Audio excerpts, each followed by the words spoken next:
Guys, are we back live? Is anyone still here? Is anyone still like with us? Because I thought I was streaming. I legit thought I was streaming until YouTube told me otherwise. Are we still here? Are we still with me? Is there anyone still alive on this planet Earth? Let me know as I am readjusting. Yeah, the internet isn't kind to me tonight.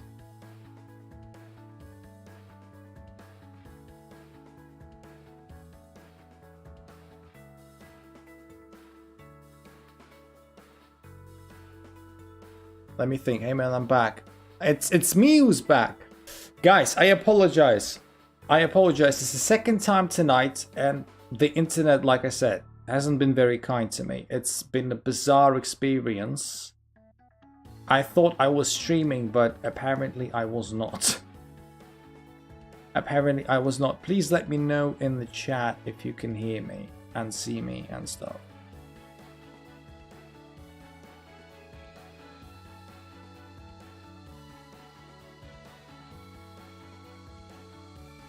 Yeah, we probably lost a bunch of people because they thought I was like done. Yeah. Everything seems normal. Yeah, well, okay. Maybe once people see that I'm back streaming, they will come back. So, I don't know at what point the stream dropped, but what happened in the latest couple of moves is that we exchanged rooks, rook e8, rook d1, and then king e6, getting away from that open file, obviously. And here my opponent played the best move, which is knight a4. And it's funny, because it is move 32, and if you remember, that knight has been on the c3 square since move 3. Never moved, never did anything, and it moved only 29 moves later at the exact right time, because it's the best move. It's basically, you know, going for c5 and trying to threaten all kinds of stuff. And, you know, there's not much I can do. I literally have to exchange that bishop, which I really liked, for that knight, if it jumps to c5. And my opponent's like, yeah, I'm going to do that. I'm going to check you, and you'll be forced to do all of that. And I'm like, oh, okay. So I played knight c5 to attack that pawn, and maybe in some unrealistic world when my opponent doesn't pay attention, I will maybe be able to deliver that check if that bishop goes away, but this is just make-believe. This is just pure hope. And they're just defending that pawn with b4. And this position is just losing. This position is just losing. The engine will tell you that it is almost +3. For white. It's horrible. Horrible. Absolutely horrible. And it is at this moment in time, after b4 was played, when my opponent offered a draw. And I thought about it. No, I didn't accept it at the start, but then I thought about it. I knew that this position was losing already. Maybe 10 moves ago I thought I had something, maybe. But at best I would have a draw here. Like, I'm terribly losing. I'm terribly losing. And at best I can probably do a draw. At best, if by a miracle. I'm not winning unless my opponent falls asleep or dies on the spot. So, as much as I didn't want to accept a draw because I am playing against an 1100 kid, I literally have no other choice.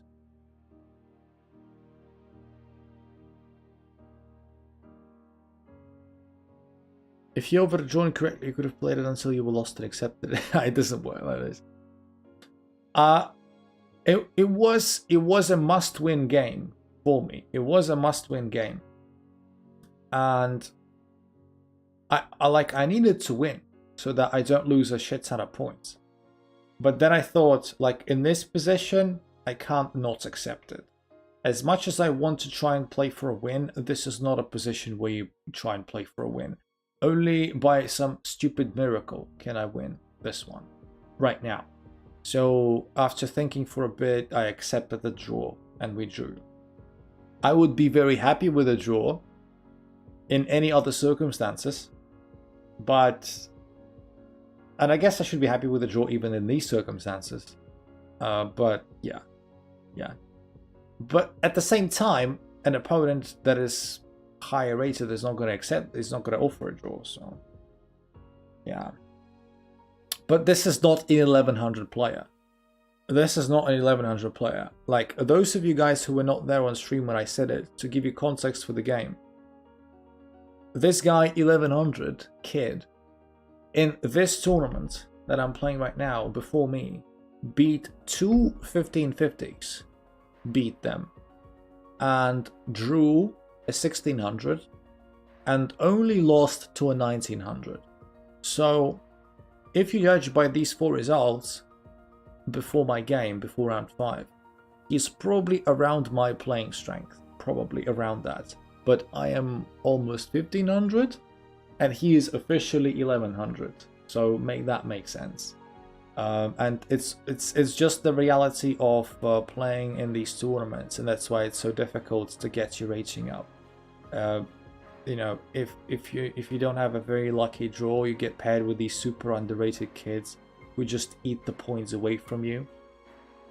And yeah, that's what happened today. Yeah, I'm scared to think how many points I lost.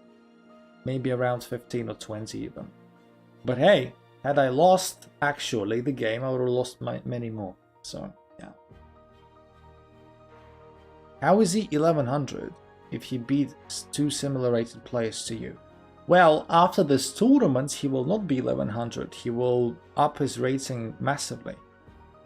I think even after 5 rounds, like half the tournament is 9 rounds. We played 5. I think even after these 5 rounds only. Let me actually check. Yeah, look at him. He got, this is his page. You can't fully see it. Let me just really quickly open it up for you. This is his page. He got 100. He got 100 points after 5 rounds already. He already got 100 points after 5 rounds. The tournament is only half over. So, yes. Nice. Good one. Good one. Well, there's nothing you can do about it. Nothing you can do about it. Unfortunately. In the meantime, I have lost 27 points in total so far. Not that great. Not that great.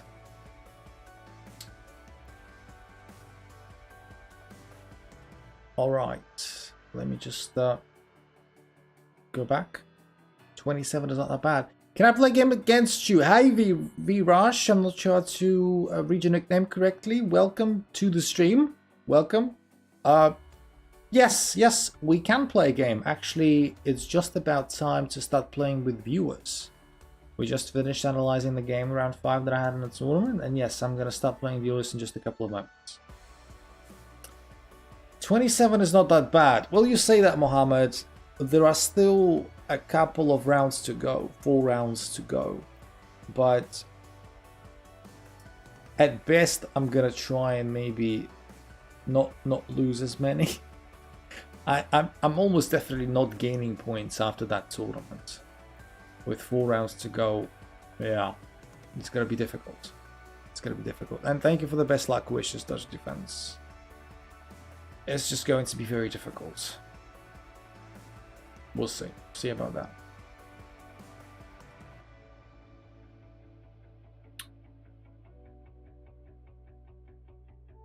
We'll see about that. Okay, so, gentlemen, feel free to challenge me now. May I get a line to play as well? Yes, absolutely, absolutely.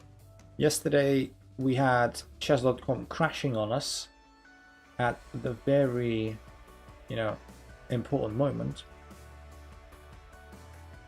So yes, yeah, Nick, feel free to shoot me a challenge. I've got a challenge from Santi4747. Could you identify yourself? Which one of you that is, because I'm not recognizing that nickname. Can I play one also? Anyone can play, absolutely. That's me. Ah, that's you, Santosh. Okay. So since Santosh challenged me first, let me play him first. It says I cannot accept that challenge at this moment. Are you sure about that? Let's do it again. There you go. So guys, feel free to start challenge me. Please don't challenge me too rapid, and it's also rated. Sorry, warning, I am Indian. Could you please challenge me to an unrated game instead? What's the queue? Well, at the moment I'm playing Santosh, and we've got Nick next, and we've got then you, Mohammed, I suppose. Could you please also do not 10 minutes, but 5 maximum? You can go below that, but 5 maximum, because we've got a bunch of people to go through. 10 minutes is a bit too long. Yeah. That'd be nice. Yeah, there you go. Thank you very much. Yes, I got you. So we've got a queue of Santosh that I'm playing right now, then Nick, then Mohammed, then you, Viraj. Okay? Makes sense?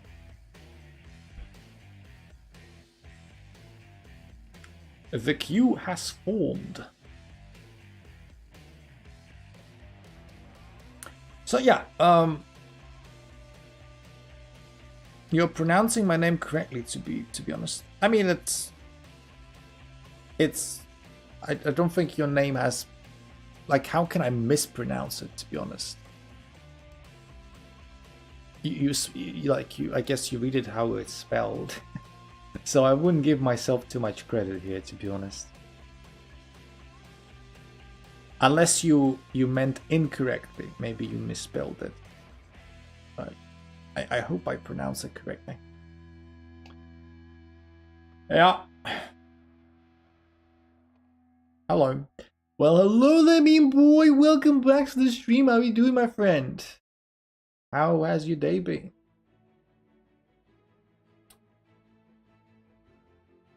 I've got some bits of an, you know, Alekine. Let me just hold it so it's not interfering with the board for you. Challenges, I mean. It's a fork, but it's not a fork that wins material. It just gets a bishop. I'm good. That's good to hear. That's good to hear. We're done analyzing the game that I played today in the tournaments in round 5. And now I'm playing viewers. We just began. Basically. We've had some, by the way, people, we've had some real connection issues tonight. The stream disconnected twice already. So if I disappear all of a sudden without saying goodbye, that means that I have connection issues. That means you may have to wait till I like reconnect and such. Don't be scared. I will never abandon you without any reason. So yes, knight goes there. It's an interesting choice. 2000 exactly. Oh yeah. At the moment my blitz is 2000 exactly. That is correct. That is very correct. So we're going to have some exchanges. I'm just thinking which pawn to take with. I guess this one. I normally wouldn't want to take with that one, but since the rook, like, it's only because of the rook. Purely because of the rook. I looked at a few Alekine's games. It's pretty interesting. It was this full surrender of the center like Nimzovich. I mean, yeah, they're basically they're both the proponents of the hyper-modern school of chess. So yeah, you are correct in that. They were just, you know, I don't care. I don't care. I don't care.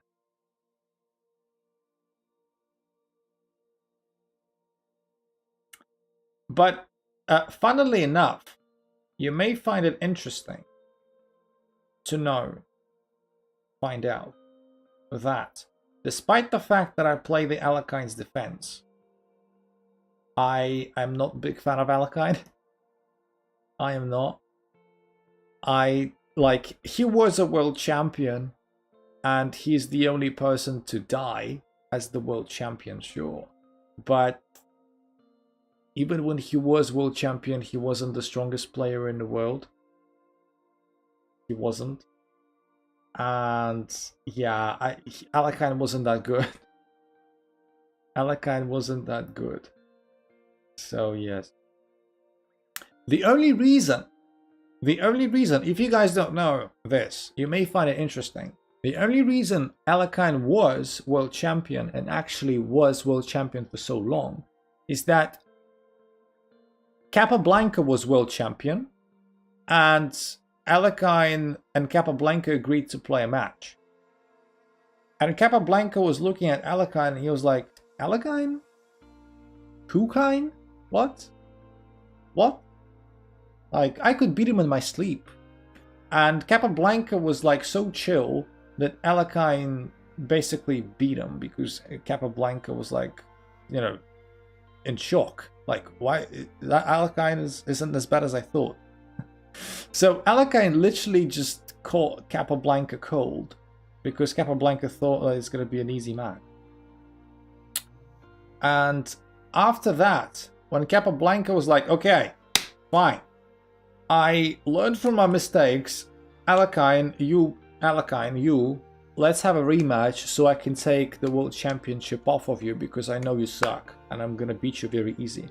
Alakine was like, all of his life, Alakine was like, yeah, nah, I don't think I want to play you anymore. So they literally never played again. You know, the rematch never happened because Alakine was dodging Capablanca all his life. Because he knew that Capablanca would, when Capablanca was like on it, focused, like Capablanca would whoop his ass. And whilst dodging Capablanca, Alakine also managed to lose the world championship to Over, like max Over, the 5th world champion. And Over was like trash. Like Over was good, but in a sense that compared to other people, Over was absolute trash. And Alakine lost to him. Alakine lost to Over, which was unheard of. And in many ways, Alakine did a Capablanca because Alakine thought that Over was shit. So Alakine was like, I don't want to play Capablanca, but I can play Over. And Over basically Alakined the Alakine in a way, because he played a match where Alakine was like, Over who? And Over beat him. But then Over, unlike Alakine, actually did give Alakine a rematch. Because Over wasn't Alakine, Over was actually like, you know, had integrity.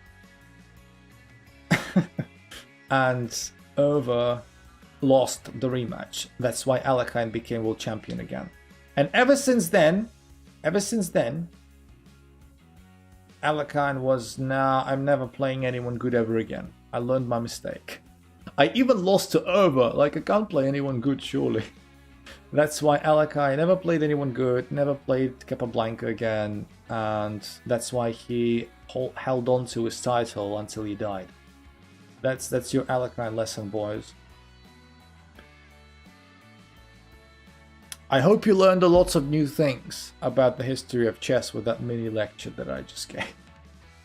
They only had one game. No. In fact, they play like dozens of games. Like now, it's almost like World Championship for Dummies. Because now they only play 14 games, right? Before that, they used to play many more. Many more. I can't remember how many exactly, but many more. Hello, Funny, what's up? I haven't seen you in a couple of days. How you doing, my friend? What's up? What's up? How you doing? How's your day been?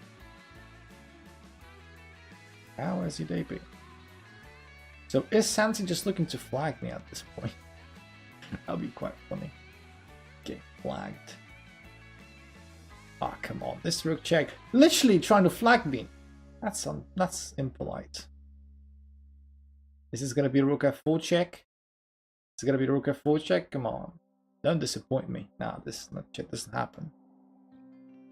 On holiday. Nice. Accept the draw. No, never accept the draw. I would rather lose on time than accept the draw. I would rather lose on time than accept the draw. Let's pre-move stuff. Oh no, snap! Sneaky checks. Look at you, sneaky checks. Ay ay ay ay ay ay ay ay ay ay ay. No no no no no. That's not the way to go. That's not the way to go. Oh, sneaky checks, sneaky checks. Yeah, I was too busy telling stories about Alekhine, and I didn't deserve to win that. But yeah, thanks for the game. God, you won that. Yeah, it's I don't take any pride from that game. It was just a dirty flag. It was just a dirty flag. Thank you for the game, Sandosh. You played really well. You played really well. You should have beat me. Yeah, it was a good story. Or you were listening to it as I was telling it. I thought you like muted the stream or something. But yeah, I hope you liked the Alekhine story. It's a shame that you won't be able to see my streams, my friend. Funny, but it's great that you'll have a holiday, so it all balances out. Can we play next? We have a bit of a queue, my friend. But yeah, you can challenge me. So we've got Nick that I'm playing right now, and then I'm playing Mohammed, and then I'm playing Viraj, and then I'm playing random person. That is, Dutch defense sucks. So yeah, I got a bunch of people. I know I should play b5 here, but okay, so b5 was allowed. Why did Capablanca go so easy on Alekhine? There were over 14 games. Didn't you learn that? It's never that easy, Mohammed. It's never that easy. It's never that easy. I know what you're talking about. Like, after a couple of games, couldn't have Capablanca just been like, whoa, okay, this guy is done bad, right? I totally get what you're saying, but at the same time, it's not that easy. Even if it's like something like 20-30 game match, once it starts, it's sometimes very difficult to switch back on, you know? It's not as easy. But I totally get your question.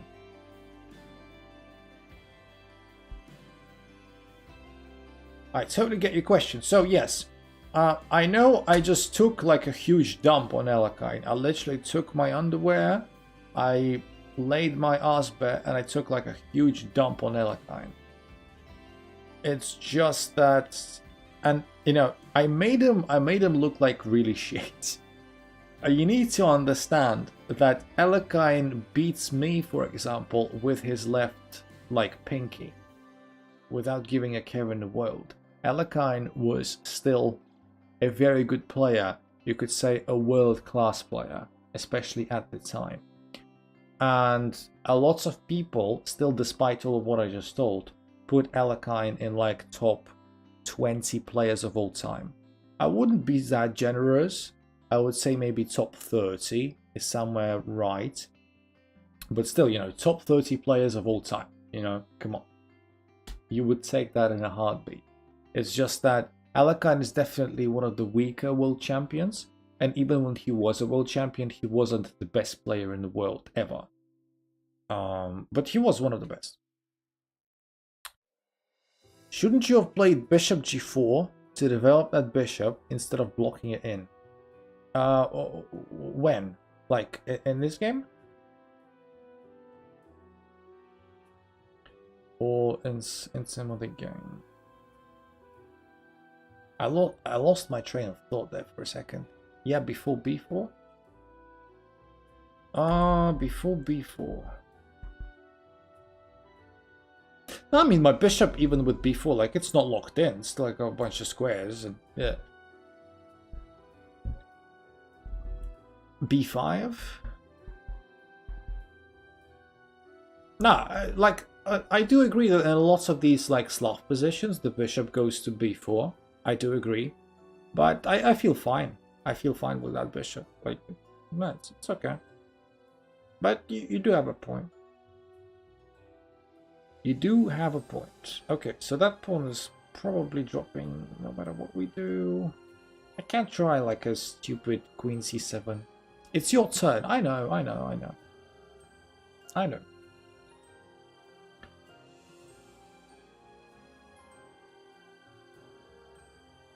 So yeah. It's funny how I play Alekine's defense all my life and I don't like Alekine that much. But, you know, this defense could literally be called anything. Could be called Coca-Cola defense. I don't care, I will still play it. Because it's not about the name.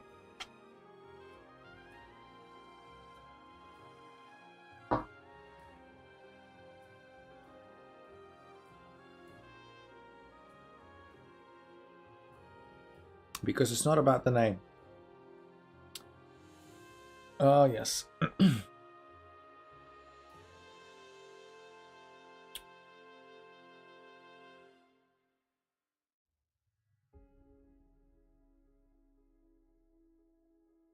Yes. There is actually a funny Soviet cartoon.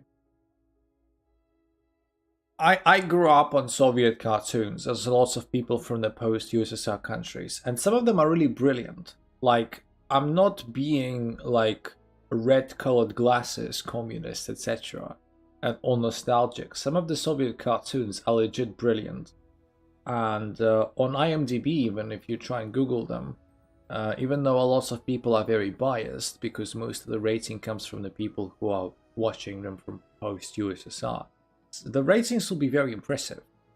So this Soviet cartoon is about a yacht race. I am not sure. I used to remember what the correct term, like the English term for that is. Like when you have a ship and they race. Is it regatta? Something like that. I don't remember. So basically, the main characters build a ship for the race. You know, ships race to like who comes first, right? And basically, they have built this really nice ship, and they are singing this song, which, if you translate it into English roughly, it goes along the lines of regatta. Okay, fair enough. Yeah, so I was close.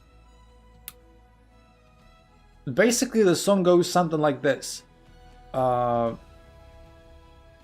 You know, you give your yacht a name, or your ship a name, you give your ship a name, and that's how it's gonna swim, right? So basically, you know, how you name your ship is gonna be the way it's gonna swim. And it's gonna perform and whatnot. And they named the ship, you need to understand I'm doing it from Russian, so the word play doesn't really work. But they basically named the ship Triumph, like victory, triumph, etc. So like connected with winning. But as they were boarding the ship on water, the ship really shook a lot. And the first couple of letters, like the name of the ship that was, you know, etched into the ship, a couple of letters dropped. So instead of triumph, all what's left was right? So it's like off. And the ship did really badly throughout the race. So like they had a lot of misfortunes. That's a very long segue to my point that it's not about the name. It's not about the name, but it is about the name, but it's not about the name. I just woke up, it's 5 AM. Why did you wake up so early though, Citrus? Welcome to the stream, my friend. Why did you have to wake up so early? Is it for me? Nah, if it's just for me, you should go to bed. But I do appreciate the effort.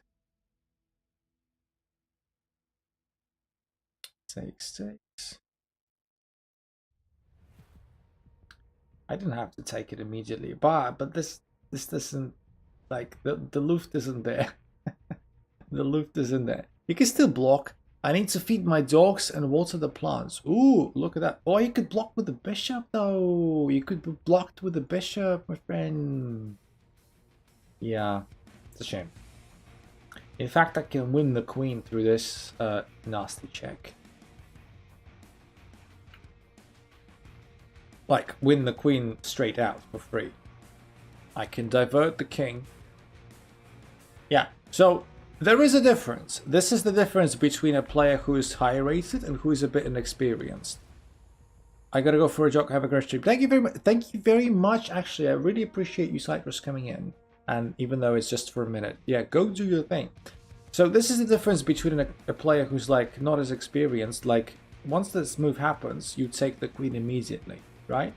But a player who's more experienced sees the opportunity to break it down a little bit more and then take the queen for free. Because the sequence is there to take the queen for free as opposed to take the queen for a rook. So there you go. Sometimes when you have something in front of you, you've got to understand that maybe you can do even better. So you're trying to break it down a little bit.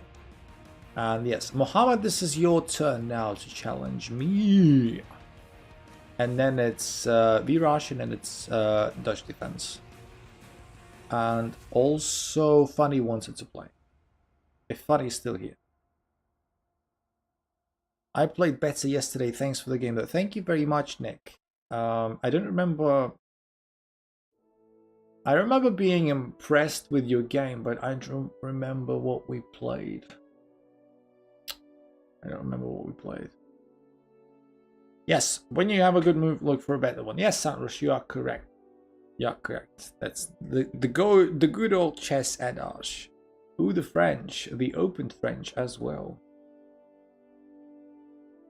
I played the Caro-Kann second game. What are you gonna do when you get 50 viewers? Some people were suggesting to get an OnlyFans. Yeah, but honestly, nothing. It's just the goal to reach. And after we reach it, nothing changes, really. Nothing changes, we just keep going. But 50 viewers is just the goal that I need you guys' help to achieve. Aren't you supposed to play A2 there? Where?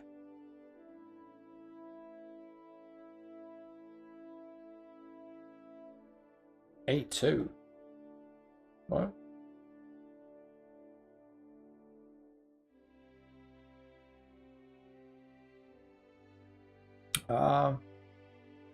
As soon as the bishop pins, you mean A6? Have you tried the Untitled Tuesday events? I've never heard of them. Is that a thing? Is that a thing? The Untitled Tuesday events? Well, no. You could probably guess that I haven't because I have never heard of them. Yep, A6. In this position, yeah, A6 is a common move. Yes, never tried, never heard of them. Is this a good idea? Sounds like fun. King H8, wow. King H8, is this something I'm not seeing? King H8 is a bit passive. Like, King H8 you want to play if you want to move the F pawn, which, you know, looking at this, isn't going to happen soon. Or there is some threats. King H8 probably a bit of a waste of time, in my opinion. Alpha Zero move. Yeah, Mohammed is cheating. Someone. The cheat was exposed. The cheat was exposed. Yeah, the bishop probably needs to retreat there to protect the pawn. Now the position is slowly falling apart. I don't know what to play. That's okay, my friend. That's okay. No big deal.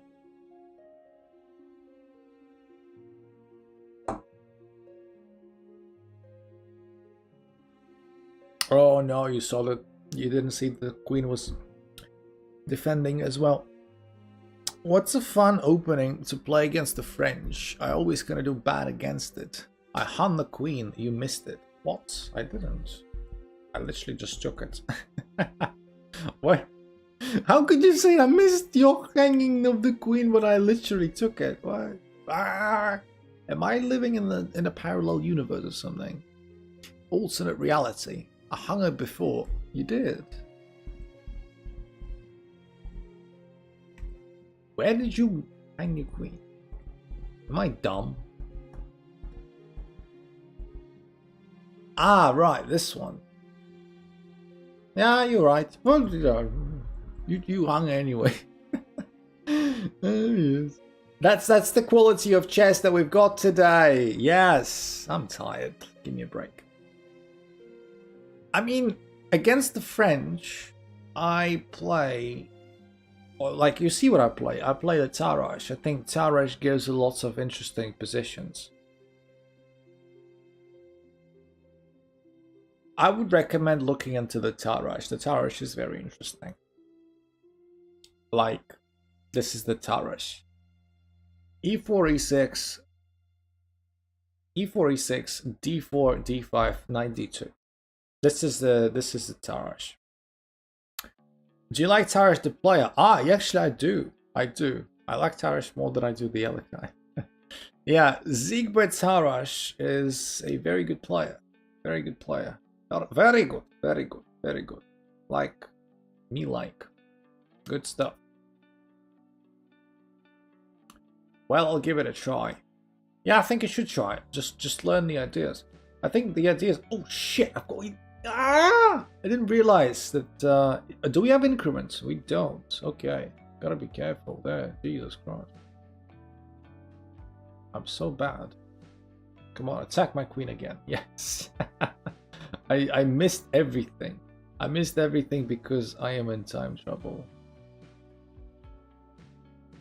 Okay, how about we don't be in time trouble anymore? And we made... Yeah, okay. Good. Good. So the ideas behind a Tarrasch are very simple, if you guys are not familiar with it. So this is Mohammed played the open variation, and if you want to beat the Tarrasch, I will give Mohammed a lot of credit here. If you want to beat the Tarrasch, this is the variation you play. This is the most challenging variation to try and beat the Tarrasch, c5. If you play instead as black, knight f6, this is not as good. This is considered main line, but it's a bit too passive.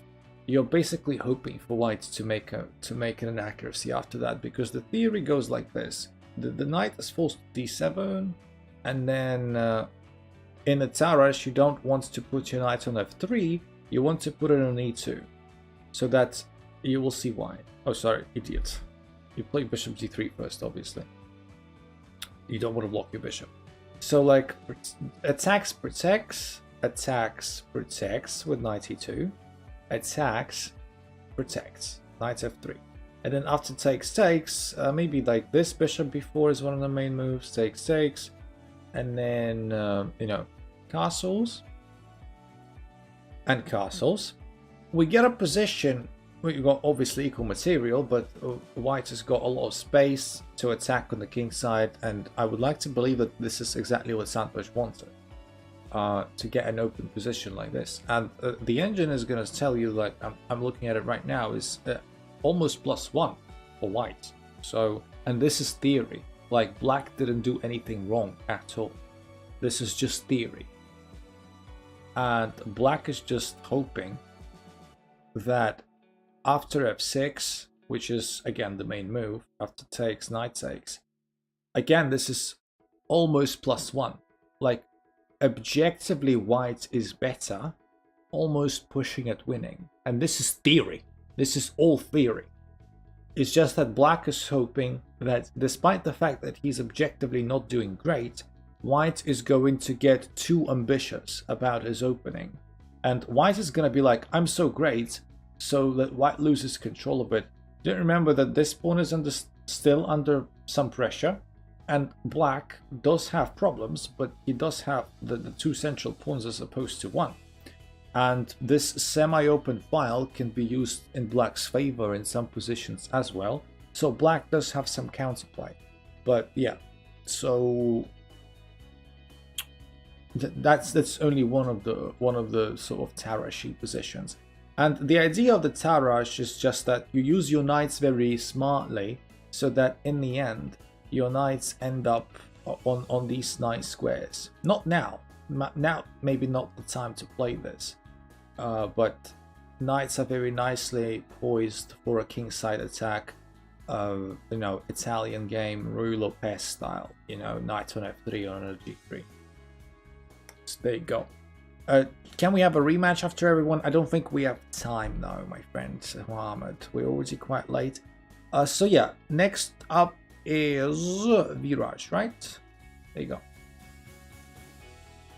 And then Dutch defense, and then Funny. I don't know if Funny is here. Funny, if you're still here, give me a shout. Shout. Shout. Shout. Shout. Shout the devil. It's a song that is too old for you people. And shout at the devil. Gotta go, see you next stream. Well, thank you for coming, Bean Boy. It's always nice to have you here, even though, you know, you may not necessarily chat a lot. If you're just chilling in the background, it's also very much appreciated. I can be fake funny. Don't be fake funny. That's not nice to funny.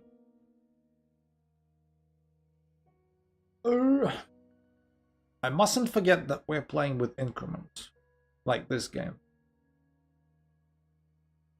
Must not forget.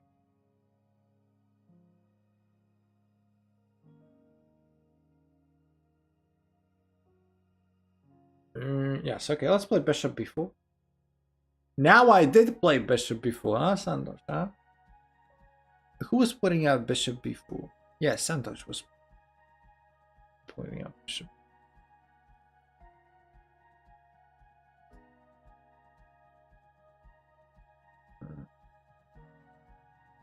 I don't know. Let's play that b2. I'm playing just normal moves. That was bishop g4, I'm afraid. Ah, you meant bishop g4. Sorry. Okay.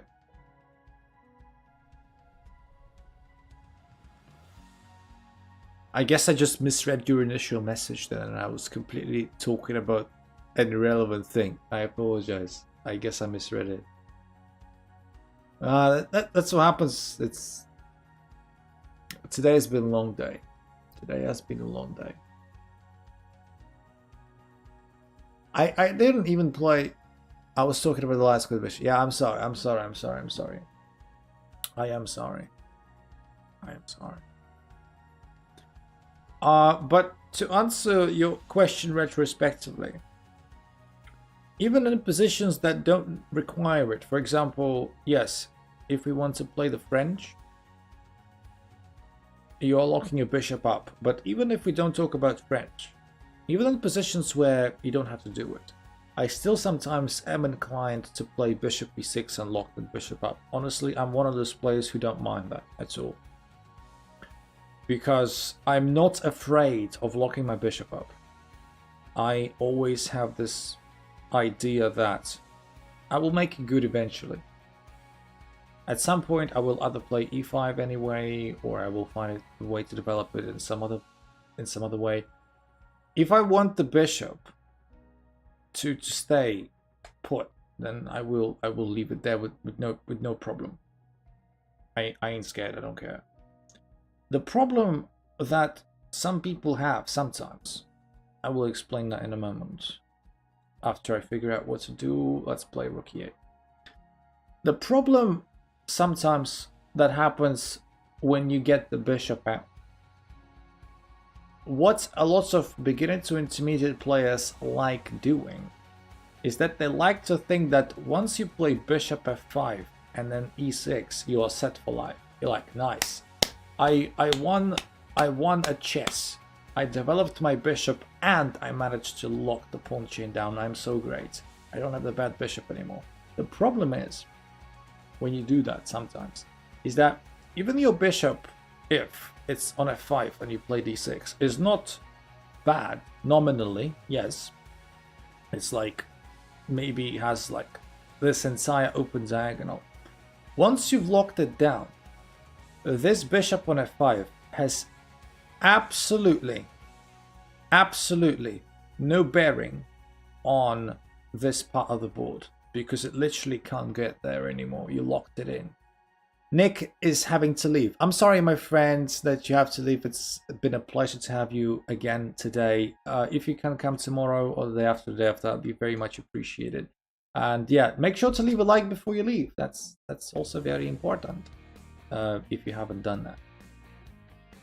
And yes, yeah, thank you very much. Very nice to have you here. So, knight there.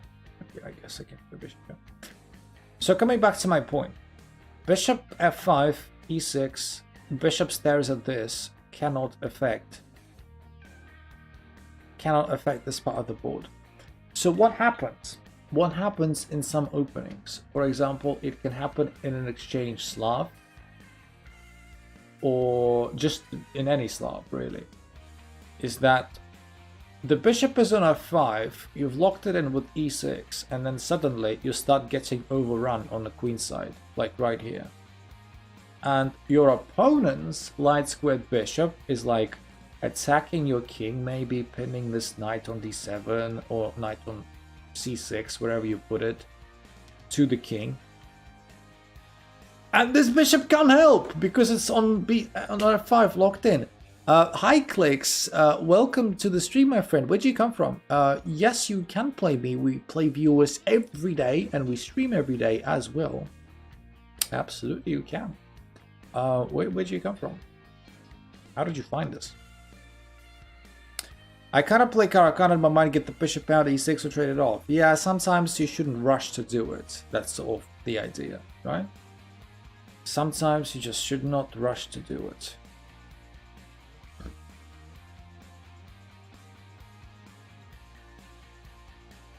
And it's a funny little game. I've been talking so much that we are literally both tremendously down on time.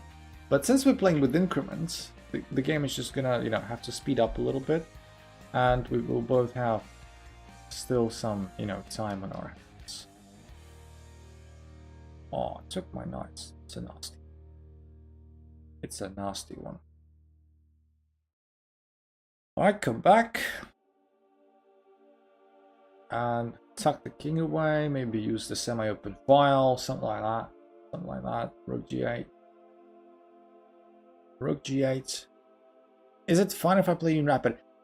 Yeah, it's better if you do it 5 minutes or lower, because we usually have a bunch of people to go through, and rapid tends to be a bit too long. I don't mind rapid as such, it's just that, got to use the time wisely.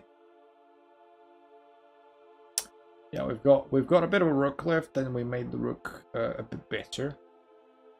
Can maybe even do this rook. Yeah, this is some relentless rook pushing. How about I try to get that bishop exchanged off? Thank you very much. And open up my queen. And this is just the world of pain. This is just the world of pain at the moment. I don't see how you can prevent anything. I don't see how anything can be prevented. So, yeah, let me think. What's the best way to approach this? So, like, I guess this check and then this check. And... I don't want to exchange queens, but fine. The most important thing is to, like, not to lose on time. We got ourselves in a position where we just up a lot of material, and now we can try and make this count. Try and make this count. We've got increment, which is nice. We shouldn't be losing on time with increment. That'd be embarrassing. Oops. Nope. Attacks my pawn. That's too many pawns you're attacking. So, where do you come from, Clicks, my friend? Could you please identify yourself, criminal? Which country? So I could, place you somewhere. Bang. Pawn is pinned, can't do anything. New York, nice, good stuff, good stuff. So it must be quite early wherever you are in New York. What time is it in New York these days? Is it like 4 p.m.-ish? It's 5 p.m. All right. And how long have you been playing chess, my friend? What's your... Jesus. That's okay. It's just funny how I did the thing. All right, just to keep the rook protected. 2 p.m. here. Yeah, but you are on the West Coast, aren't you, Mohammed? Designs. I played like once in a while for 2 years. I see you've been in and out, which is fine. Life gets in the way. What do you do? Do you work? Do you study? Where did I go wrong? It's 3 a.m. over here. Yeah, I mean, in Asia, it's going to be the other way around. Yeah, so, Clicks, is that you? ED3. So you're Ed. Is that you? I go to school. Yeah, so school definitely gets in the way, doesn't it? Alright, so it's Dutch defense's turn.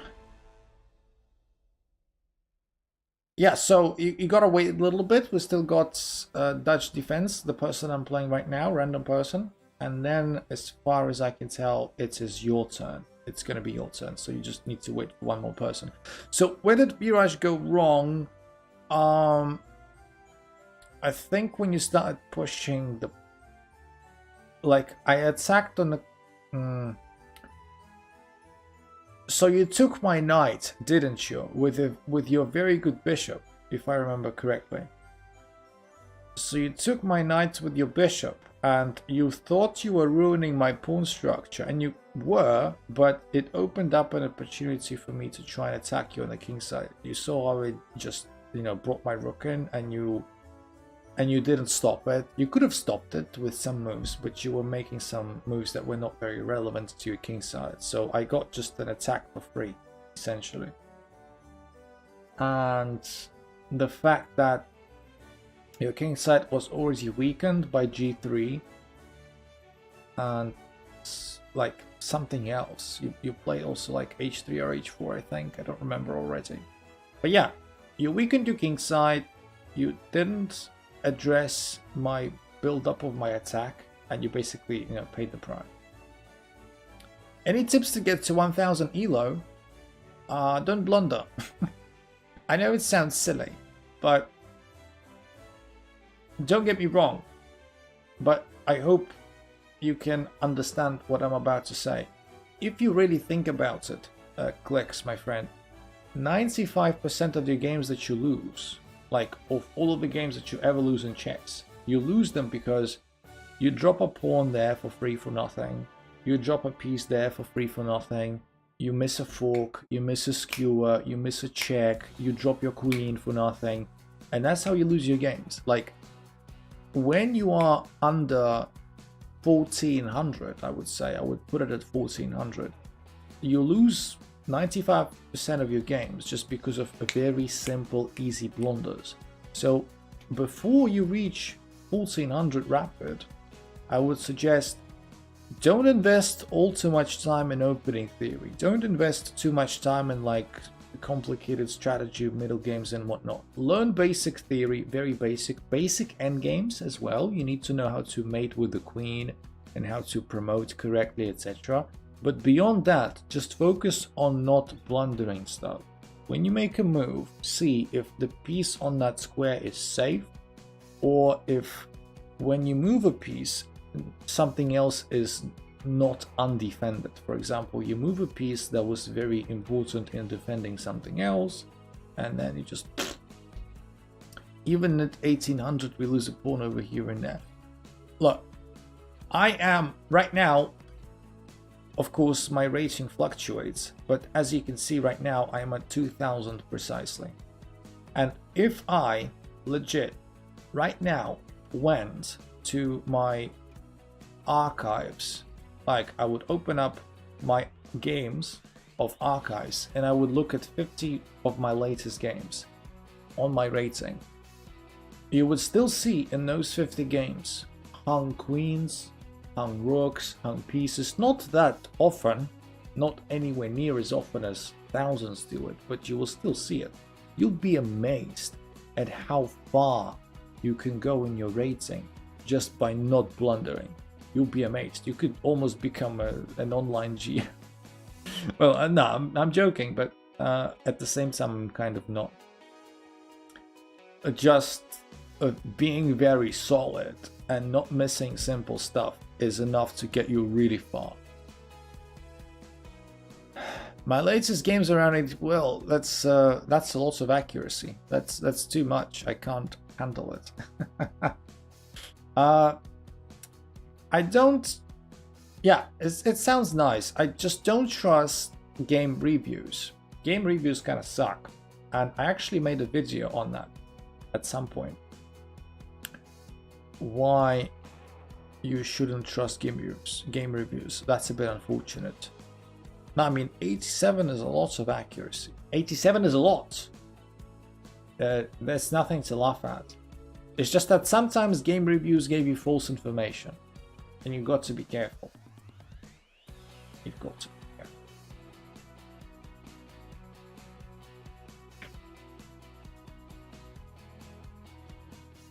It's another one of those games. This game, by the way, doesn't have any increment anymore, so like this game is gonna finish very soon. And we're not even anywhere near close to the end game. That's so funny though. That is so funny. My most accuracy was 99.4. That's nice. That's nice. That's really nice. I'm not disputing that it's not nice. It's just that don't like chase that accuracy thing.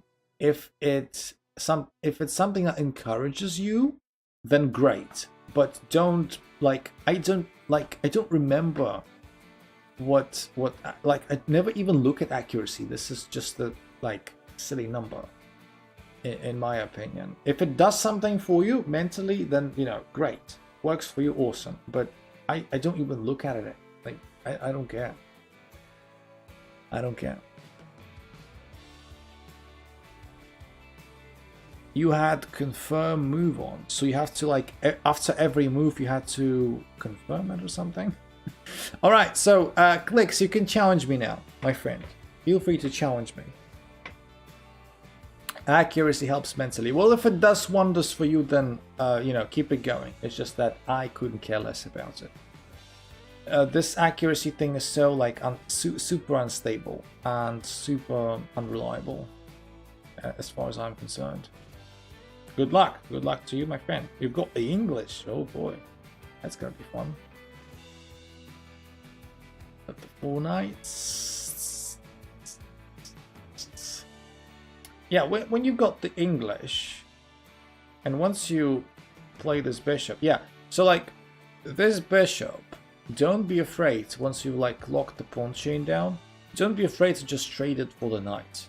Like don't be afraid to give the bishop pair away, because this knight is actually better than you think, and this bishop's gonna suck if you keep it.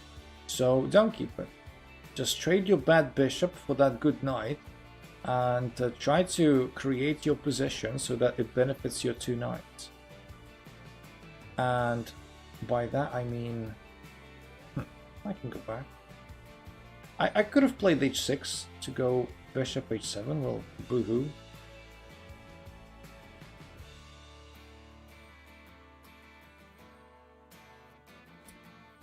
So yeah, people, the bottom line is,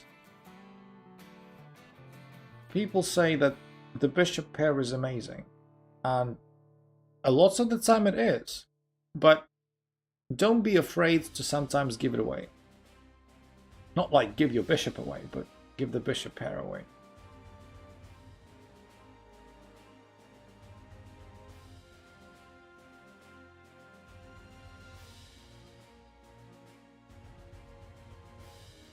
Sometimes it's not that important. I'm sorry if like we've been streaming for like 3 hours now, and don't forget that I played a very long tournament game and I had a full working day. You know, I'm getting a bit sleepy, so yeah, don't mind me just being slightly low energy. That's just ever so slightly low energy. Rook b1, rook b1. Rook b1. Rook b1. Rook b1.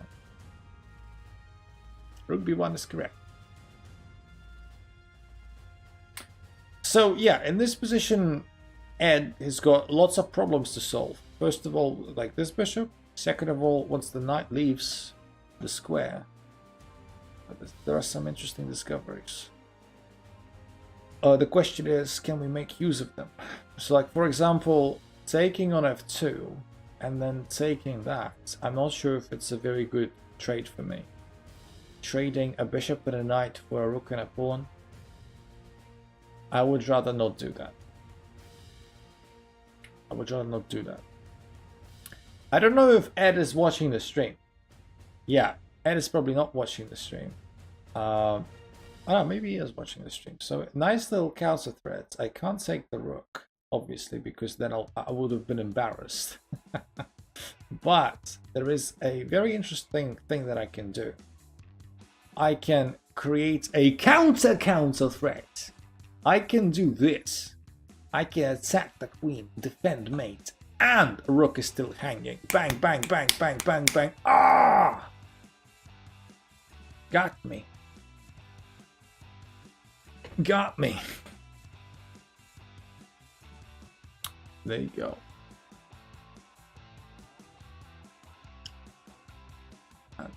Isn't that the best move you've seen today?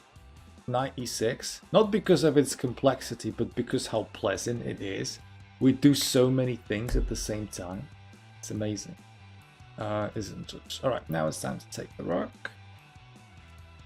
Okay, so it's an interesting idea, trying to remove the defender.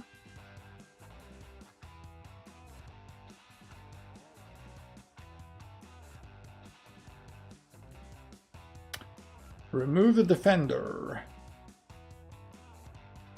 I don't know. Let's play Queen f6. Sure, fine. Why not? I looked up. Is there looking bad? It said yes.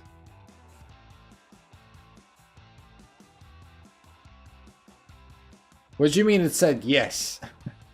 I'm sorry. What? What do you mean it said yes? The next sentence literally says the opposite. What are you talking about?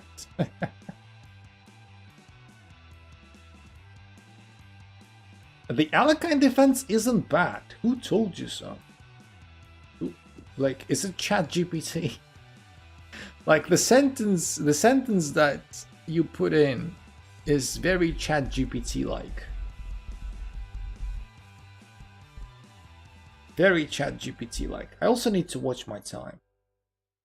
I don't want to lose on time. That's the point. Oh, that's the point. Like, you mean the contradiction?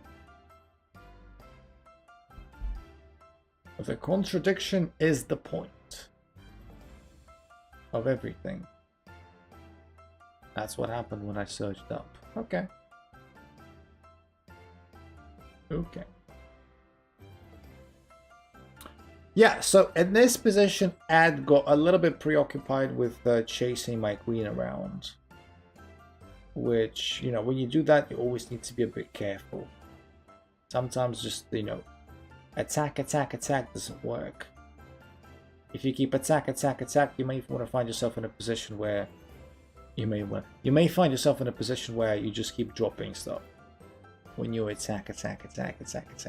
Yeah, my queen got around a bit, but you've exposed your king too much, you've already dropped a couple of pawns, and yeah, my knights are still defending this, but it won't be defending it if the rook takes it, though. But yeah, I got to be a bit careful, of course. 22 seconds to go. 22 seconds to go.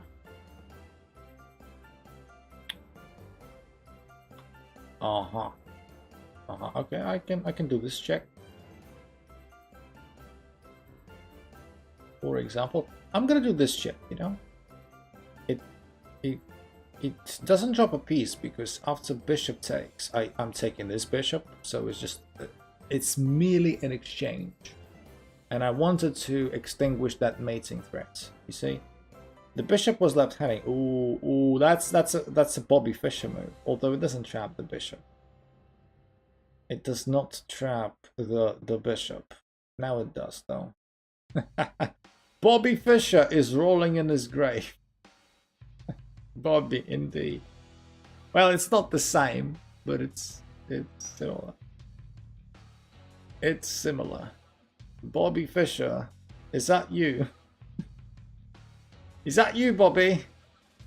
I'm just getting drunk, and I haven't drunk. I'm just drunk because I'm a bit sleepy. A bit sleepy. Game 1, Bobby Fischer versus Basquiat. Correct. Absolutely spot on. Absolutely spot on. Is there a stalemate? No, I don't see one. I don't want a stalemate, obviously. That would not be great. Stalemate is not great.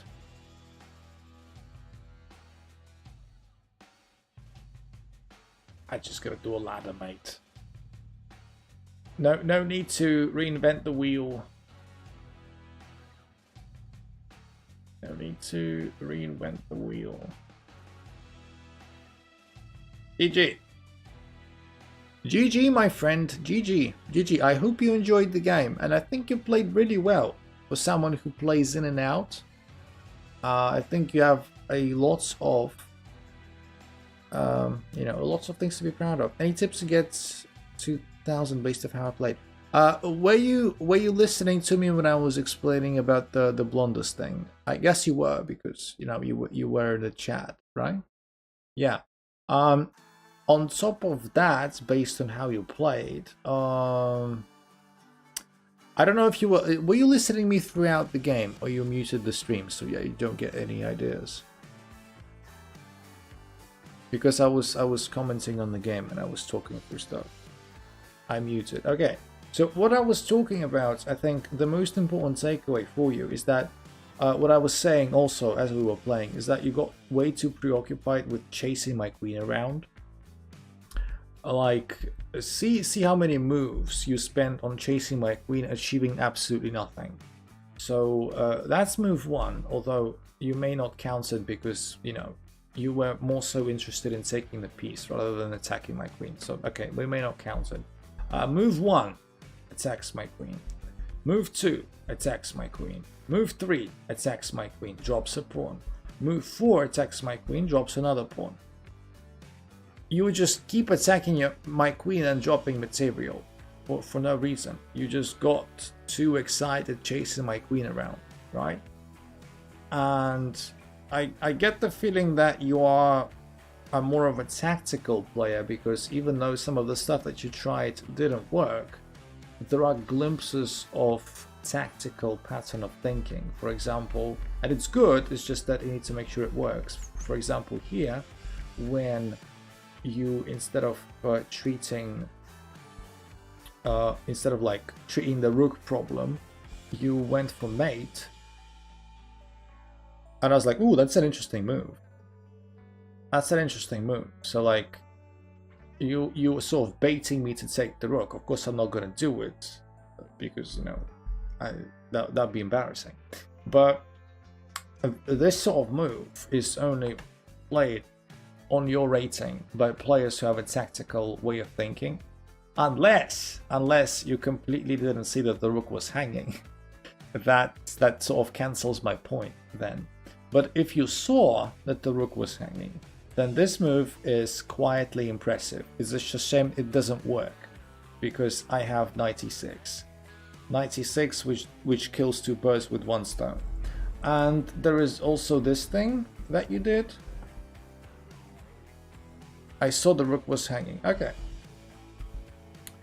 This thing that you did, like here, you again tried to do a similar thing, try to bait me into taking the bishop, but again, it just sort of misfires because I can, you know, I didn't do it at first, but then I changed my mind. I decided, fine, I'll just exchange the queens, and this doesn't drop a piece because you don't forget that your bishop is hanging, so there's just an exchange, right?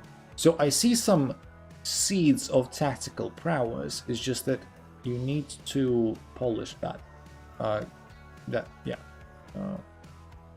Good.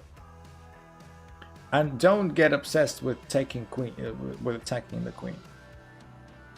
That's more tips for you. All right, so I guess we're done. I guess we're done. I hope you found the tips useful, at least. That's probably the most I can give you after one game. Anyway, so I guess we are ending the stream on that high note. I apologize if last like 13 minutes a bit low energy. It's been a long day, a bit tired, a bit sleepy. I'm gonna go straight to bed after I'm done with the stream. And yeah, I was mainly trying to get my piece to a better position, attacking the king and moving the queen. Yeah, but you kind of failed at that. I mean, I see what you're trying to say. I see what you were doing. You could argue that, like, you develop your pieces with tempo, but this is way too exposing, and this drops unnecessary pawns. And yes, you could say I am developing the rook to e8, but it doesn't do much. It doesn't do much. It's not enough. It's not enough to justify the dropped pawn even here. Your king is exposed, and you're already down 4 points of material. So yeah, I see what you're trying to do, but just it doesn't work.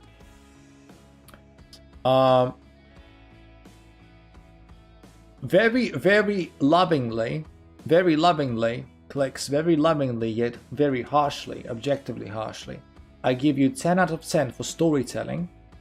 Like, your ideas are out of context very sound, but 2 out of 10 for execution. You could argue that yes, the rook is better on e8 than on f8, and this bishop is better here, etc. But in this specific position, with these points dropped, with this specific set of material imbalance, doesn't work. Yeah. Alright, so yes, I'm ending the stream, everyone. Feel free to join us tomorrow for day 11, and the day after, and the day after, and the day after. Don't forget to like the stream. The only way we can get to 50 concurrent viewers is that if you guys keep it liked, and you sub if you haven't already. And also very important to click the notification bell so you don't miss the stream tomorrow. Sometimes you come to my streams and you like them, and the next day they don't appear on your feed because YouTube, you know, doesn't like small channels too much. So you just don't see them and you forget about them and you never come back. Clicking the notification bell eliminates that problem. So if you want to come back, do that. And yes, I wish you all the best for the rest of the day, my beautiful people. Thank you very much for coming in. It's been a real pleasure. I'll talk to you tomorrow.